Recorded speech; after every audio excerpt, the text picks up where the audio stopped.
دور فاروقی میں حضرت عمر رضی اللہ عنہ کے زمانے میں جب ایران فتح ہوا تو ایران کا وہ عظیم نقشہ ملا جو سونے کی تاروں کی قالینوں کے اوپر بنا ہوا تھا اور بڑے قیمتی ہیرے اور جواہرات سے اس کے نقشے کو مرصع کیا گیا تھا. پورا نقشہ ان ہیرے اور جواہرات سے اور سونے اور چاندی کے اور تاروں سے اور دیوا کے گوٹوں سے بنا ہے وہ بڑے بڑے قالین کے اوپر تھا. اب جب وہ مال غنیمت میں آیا تو حضرت عمر رضی اللہ عنہ نے یہ نہیں سوچا کہ ایک میوزیم بناؤ اور اس میں اسے رکھ دو اور باقی چیزوں کو رکھو, آنے والے قوم کے حوصلے بڑھیں گے, بعد آنے والے نوجوانوں کا شعور بیدار ہوگا اور وہ ان چیزوں کو سمجھے گی. آپ نے فرمایا کہ یہ چیزیں اپنے پیچھے دنیا کی محبت کی ہلاکت اور خباثت رکھتی ہے, اسے پھاڑ دو اور آپ پورے مدینے والوں میں تقسیم کر دو. نتیجے کے اندر حضرت علی رضی اللہ عنہ فرماتے ہیں جب اس کے ٹکڑے ٹکڑے کر کے بانٹے گئے تو ہر ایک امتی کو ایک ایک بارش کا ٹکڑا ملا. اتنا بڑا وہ قالین تھا جس پہ ہیرے اور جواہرات مرصع کیے ہوئے تھے. اور حضرت علی فرماتے رضی اللہ عنہ اس زمانے میں اس ایک بارش قالین کے اس ٹکڑے کی جو اس نقشے کا دیا گیا تھا کاٹ کر اس کی قیمت اس زمانے میں 6,000 درہم کی تھی.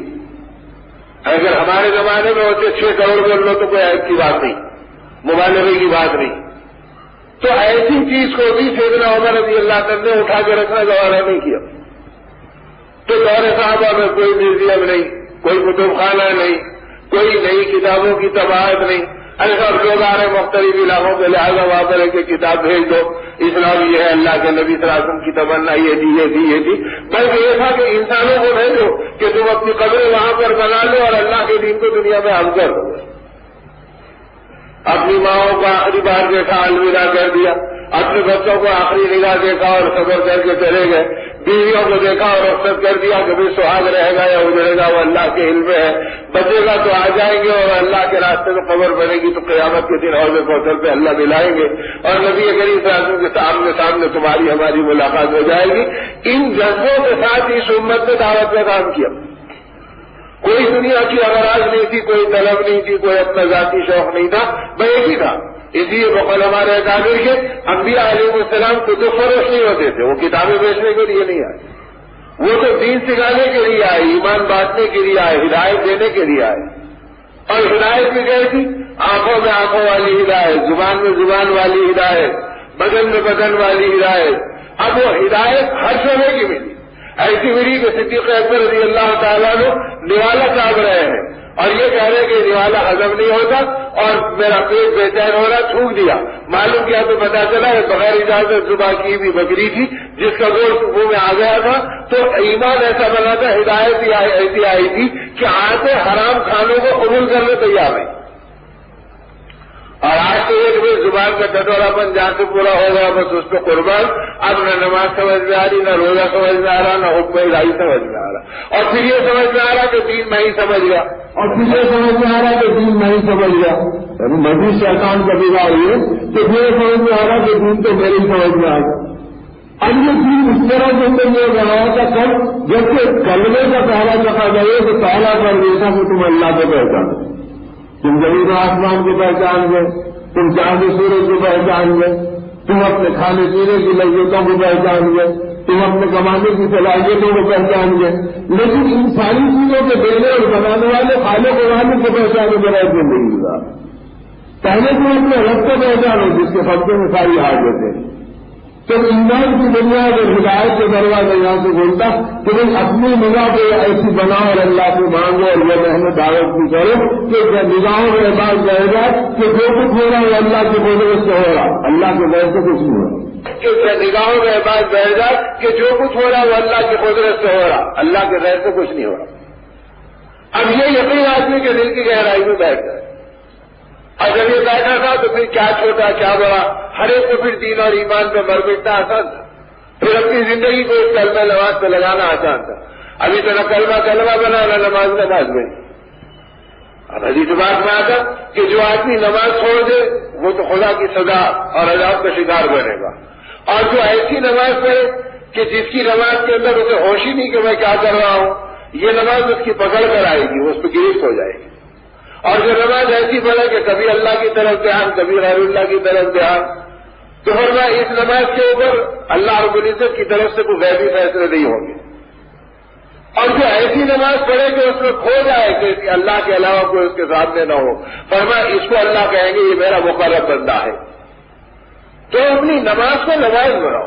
حضرت عمر رضی اللہ عنہ فرمایا کرتے تھے اے لوگوں اپنی حاجتوں کو فرض نمازوں پر اٹھا رکھو، اور جب تم فرض نمازیں پڑھو تو اپنی حاجتیں اللہ کی بارگاہ میں پیش کرو، خدا تمہاری نمازوں پر تمہاری حاجتوں کو پورا کریں گے۔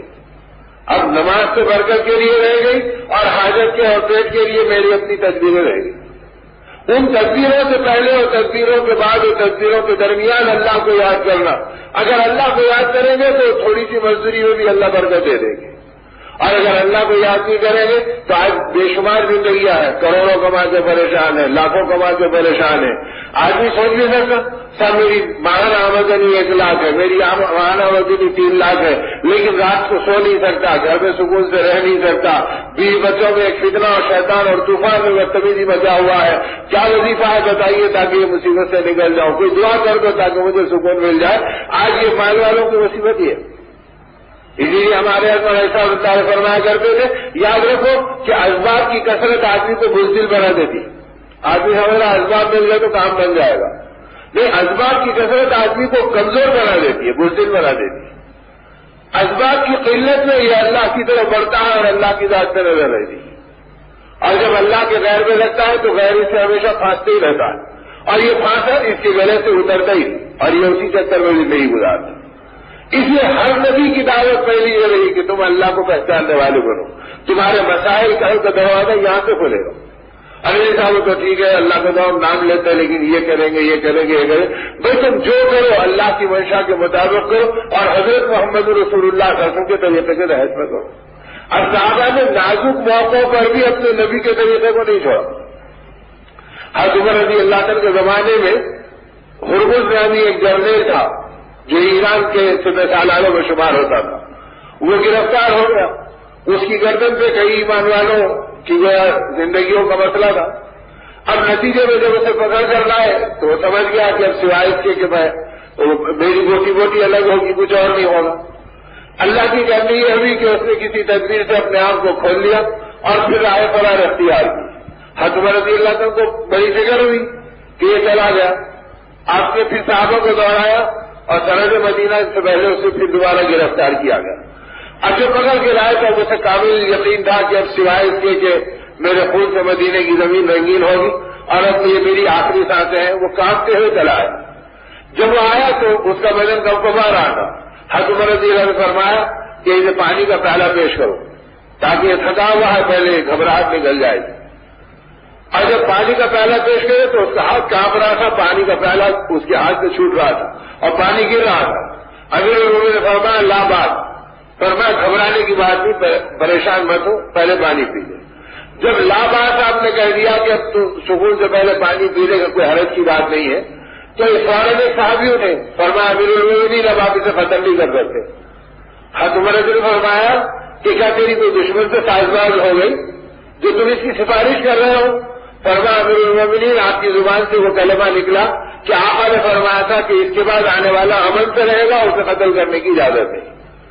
حضرت عمر سوچ میں پڑ گئے، فرمایا تو اور بھی ہے جو اللہ کے نبی نے فرمایا تمہاری بات کی گواہی دے۔ اسی وجہ سے ایک دو صحابہ اور کھڑے ہوئے، انہوں نے کہا امیر المومنین ہم نے بھی اللہ کے رسول سے ہی سنا اور ہم نے بھی اللہ کے نبی سے ہی سنا۔ جب آپ نے دیکھا کہ اللہ کے نبی نے یہی سنا، مطلب ہے کہ نبی کا راستہ یہی ہے، آپ نے فرمایا اس کی بیڑیاں کھول دو، اس کی ہتھکڑیاں نکال دو اور ابھی آزاد ہے سے جانے دو۔ جب بیڑیاں کھولی گئی، ہتھکڑیاں نکالی گئی تو وہ فوراً آپ کے قدموں سے لپٹ گیا اور کہا آپ مجھے ایمان کی بیڑیاں چڑھا دیجیے، اب میں اسلام کی غلامی سے نہیں نکل سکتا، اگر اسلام ہی زندگی کا نام ہے تو میں کبھی بھی اسے نہیں چھوڑ سکتا۔ تو وہ راستے پر صحابہ دشمنوں کے ساتھ چلے جس راستے پہ آدم اپنی پیٹ کی اولاد کے ساتھ بھی نہیں چل رہا، کہ ان کو دین سکھاتے، ان سے ایمان کی بات کرتے، ان سے آخرت کے تذکرے کرتے۔ اب تو ذوق بدل گئے، شوق بگڑ گئے، ماحول اجڑ گیا، گھرانے ایمان کے تذکروں سے خالی ہو گئے، دنیا اور دنیا کی چیزوں کی فخر و وباہت میں پڑ گئے اور انہی کی کمی زیادتی کی ریس میں ہم بھی دوڑنے لگ گئے اور اسی میں اپنی کامیابی کو دیکھنے کے دھوکے میں پڑ گئے۔ تو میرے بھائیوں اور میرے بزرگوں، دعوت اللہ کی بنیاد یہ ہے کہ ان تمام غیر سے ہمارا دل و دماغ پاک ہو جائے۔ اسی لیے ہمارے سید مسعود اللہ علیہ فرمایا کرتے تھے جو اسباب کو اللہ کے لیے خرچ کرنا نہیں جانتا وہ اللہ کے لیے جمع کرنا بھی نہیں جانتا. وہ تو نفس کے لیے اور پیٹ کے لیے جمع کر رہا, وہ اللہ کے لیے جمع کرنا دھوکہ ہی ہوگا ہے. نہیں صاحب یہ آئے وقت کا کام آ جائے جو دین پہ لگاؤں گا اسے ایمان پہ لگاؤں گا, اسے مال بڑھتا ہے آدمی کی طبیعت میں بخل آنا شروع ہو جاتا. اگر اسے دین کا اور ایمان کا ماحول ملے گا تو پھر وہ اپنی جان اور مال کو دے کرے گا, اللہ کے نام پہ خرچ کرتے ہوئے لذت حاصل کرے گا, اور اپنے پہ خرچ کرتے ہوئے گھبرائے گا کہ یہ میرے پہ خرچ کرنے کی کیا گنجائش ہے, مجھے تو میری ضرورتوں کا پابند بنایا گیا کہ اپنی ضرورت سے زیادہ میں مت لگاؤں, اور انسانوں کی ضرورت اور مخلوق کی حاجتوں کو تلاش کرو اور اللہ کے دین کے مطالبوں کو معلوم کرو اور اس پر لگاؤ. اب نتیجہ یہ تھا کہ صحابہ کرام میں کروڑاپتی ملے, جہاں فخر و فاخر اور غربت کے تذکرے ہیں وہاں کروڑاپتی بھی تھے, لیکن ان کی زندگیوں کے اندر جو کچھ تھا ان کی جان ان کا مال دونوں ہی نام پہ رکھتے تھے اور آخرت کے تقاضوں پہ رکھتے تھے, غریبوں کی عادت پہ رکھتے تھے. پورا مدینہ مہمان خانہ بنا ہوا تھا, بغیر مہمان کے کھانا مسلمان جانتا ہی نہیں تھا. دو لوگ بھوکے رہ جاتے تھے اور دو کو پیدل چل کے جاتے تھے کہ کسی مسافر کو تلاش کر لیں, وہ مل گیا تو گھر میں مغفرت آ جائے گی, اور وہ دفتر میں بیٹھ گیا تو کھانا بے حساب ہو جائے گا. اب نتیجے کے اندر اس کو خوشامد کر کے لاتے اور وہ قبول کر لیا دعوت تو اس کا احسان مان لیتے. اور ہر گھر یتیم خانہ بنا ہوا تھا کہ جو یتیم مل جائے مدینے کا ہر گھر اسے پالنے کے لیے پروش کرنے کے تیار تھا. آج کمائیوں میں اس کی بے برکتی آ گئی, اب یتیموں کو کیا پالتے, مسافروں کو کیا کھلاتے, اپنی اولاد کو کھلانا مشکل ہوگا, اپنے بچوں کے دکھ درد کو پورا کرنا مشکل ہوگا. کیا کرنا بولتا بس نہیں ہوتا, کافی نہیں ہوتا. تو یہ بے برکتی ہے جو اس وقت پورے عالم میں ہے اور پورے کی زندگیوں میں ہے اللہ ماشاء اللہ, اور پورے کی زندگیوں میں ہے اللہ ماشاء اللہ. یہ بھی بے برکتی ہے کہ آدمی خرچ کرنے کے لیے خرچ نہ کرے. ہمارے حضرت رحمۃ فرماتے ہیں یاد رکھو اگر تم نے جان اور مال کو اللہ کے نام پر اور اللہ کی منزا پر خرچ نہیں کیا تو یہ روکنے والی نہیں ہے. اگر یہ خوشگواری میں خرچ نہیں ہوئی تو یہ مالاواری میں خرچ ہوگی, اگر یہ حلال کاموں میں خرچ نہیں ہوئی تو یہ حرام کاموں میں خرچ ہوگی. اگر مال ہے اور شادیوں کے اندر 5 بیٹوں کو 5 کارے دلا دے رہے ہیں اور سب نمائش کے لیے لاکھوں روپے اس کے ڈیکوریشن پہ لگا دے رہے ہیں, کیا تمہیں ہمارا مال ایسا ہے نہیں؟ اللہ کا عذاب ہے کہ تمہارا مال خدا کی بغاوت میں نافرمانی میں خرچ ہوگا. یہ بے برکتی ہے, اس کو بے برکتی کو مسلمان نہیں سمجھ رہا, یہ نہیں سمجھ رہا کہ ہم کافی نہ پہنچ گئے. اور یہ نہ تھا کہ جان اور مال دین سے لگ رہی تھی اور دعوت کی محنت میں جا رہی تھی, تو اس محنت کے اندر تو ایک ہی دنیا ہوتی کہ وہ محنت لگے اس پر کام کرو تاکہ مسائل ہے لوگ. کیسے مسائل ہے لوگ جو غلام اپنے غلام کے خدا نے ان کو زمانے کا امام بنا دیا. کیسے مسائل ہے لوگ جو غلام اپنے غلام کے خدا نے ان کو زمانے کا امام بنا دیا. ایران یمن پہ حکومت کرتا, یمن سعودی عرب کو اور حجاز کو اپنی ماتحتی میں دے رکھی تھی کہ ان بھوکے لوگوں کے پاس اور ان غلامتوں کے پاس ہے ہی کیا جس کے واسطے باقاعدہ جایا جائے. تو بس یمن کو کہہ دیا تھا کہ تم ذرا نگرانی رکھ لینا, کچھ شرارت کرے تو ڈرا دینا. حجاز کا یہ بے حال تھا کہ کوئی راج ان کو اپنی غلامی میں اور ماتحتی میں لینے میں بھی تیار نہیں تھا. اور اللہ کے نبی صلی اللہ علیہ وسلم کے راستے سے جب ان کو دین ملا تو یہ بات سامنے آ گئی کہ سیدنا عمر رضی اللہ تعالیٰ عنہ نے اپنی دور خلافت میں اعلان کیا, اس لیے کہ آپ کا دور فتوحات کا دور, آپ کا دور غنائم کے مال کے آنے کا دور, آپ کے زمانے میں فارس کے خزانے آئے اور کثرہ کی دولت آئی. آپ کا دور غنائم کے مال کے آنے کا دور, آپ کے زمانے میں فارس کے خزانے آئے اور کثرہ کی دولت آئی اور ایران کی تخت تاج آئے, 53 من سونے کا وزنی تخت آیا اور 2.5 من سونے کا وزنی ہیرے جواہرات سے مرصع تاج آیا. اور ایسے زمانے میں جب کہ فارس کی دولتیں ٹھوکروں میں پڑ گئی تو آپ نے اس زمانے میں یہ اعلان کیا تو کیوں کیا تاکہ بعد آنے والی امت دھوکے میں نہ پڑ جائے. آپ نے فرمایا انا کتنا اذل الناس اعزنا اللہ بالاسلام لولا نسلم العزت بغیر ما اعزنا اللہ اذلنا اللہ.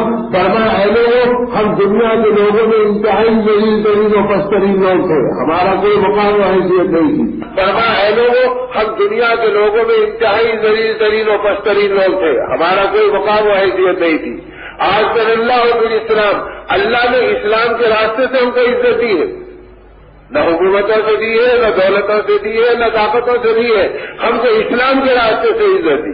اور آگے قیامت تک کی امت کو وارننگ دے دی، لولا نطلب العزت بغیر ما اذن اللہ اذن اللہ، اے لوگوں یاد رکھو جو اللہ کے علاوہ سے عزت طلب کرے گا اللہ اس کو ذلیل کر دے گا۔ تو آج حکومتیں رکھ کر ذلیل، محکوم بن کر ذلیل، تجارت کر کر ذلیل، ملازمت کر کر ذلیل، کرسیوں پہ بیٹھ کر ذلیل، وزارت پہ رہ کر ذلیل، تو یہ ذلتیں اسی آ رہی کہ اللہ کے غیر سے طلب کرو گے تو تم ذلیل کر دیے جاؤ گے۔ یہ خدائی اعلان ہے جو صحابہ کی زبانوں سے ہوا، اس لیے کہ صحابہ منشا اور خداوندی کو جانتے تھے اور محمد رسول اللہ صلی اللہ علیہ وسلم کی نسبتوں کو پہچانتے تھے، تو ان کی زبانوں سے وہ نکلتا تھا کہ اللہ اور اللہ کے نبی کی منشا، تو یہ بتلا دیا کہ اگر تم اللہ کے علاوہ سے عزت طلب کرو گے تم ذلیل کر دیے جاؤ گے۔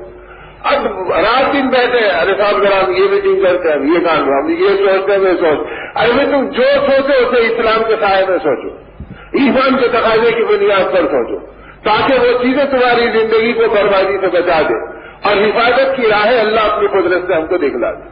اور اگر یہ نہیں ہوگا تو پھر کوئی راستہ زندگی کے بننے کا نہیں ہوگا۔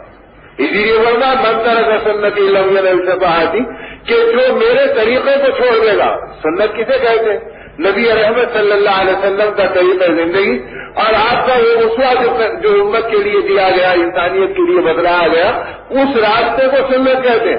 اور آقا فرما رہے جو میری سنت کو چھوڑ دے وہ میری شفاعت کو نہیں پائے گا، جو شفاعت کو نہیں پائے گا وہ دنیا میں اللہ کی مددوں کو کیسے پائے گا، جو شفاعت کو نہیں پائے گا وہ دنیا میں اللہ کی مددوں کو کیسے پائے گا۔